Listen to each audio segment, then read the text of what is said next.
మీ స్వంత ఇంటి కల నెరవేర్చుకోవాలనుకుంటున్నారా? లేదా భవిష్యత్తుకు మంచి ఇన్వెస్ట్మెంట్ కోసం చూస్తున్నారా? మీకోసం సిద్ధంగా ఉంది మహాలక్ష్మి నగర్ లేఅవుట్.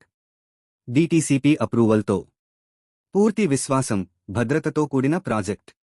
మొత్తం 4 ఎకరాల విస్తీర్ణంలో NH 216కి ఆనుకుని ఉన్న మంచి లొకేషన్. ఇక్కడ డెవలప్మెంట్స్, ఆకర్షణీయమైన ఎంట్రన్స్ ఆర్చ్, చుట్టూ కాంపౌండ్ వాల్, డ్రైనేజీ సిస్టమ్, 30 ఫీట్ల వెడల్పైన రోడ్లు, ఎలక్ట్రిసిటీ. అదే కాదు, ఈ ప్రాజెక్ట్ చుట్టూ అన్ని దగ్గర్లోనే ఉన్నాయి. ప్రసిద్ధ మహాలక్ష్మి అమ్మవారి ఆలయం, పైడా కాలేజ్, జిఎస్ఆర్ స్వామి ఆశ్రమంలో వెంకటేశ్వర స్వామి టెంపుల్, స్కూల్స్, షాప్స్. అతి దగ్గరలో కైట్ కాలేజ్ కేవలం 7 కిలోమీటర్లు, కాకినాడ కేవలం 9 కిలోమీటర్లు, కోరింగి అభయారణ్యం కేవలం 5 కిలోమీటర్లు. ఇలాంటి అద్భుతమైన లొకేషన్లో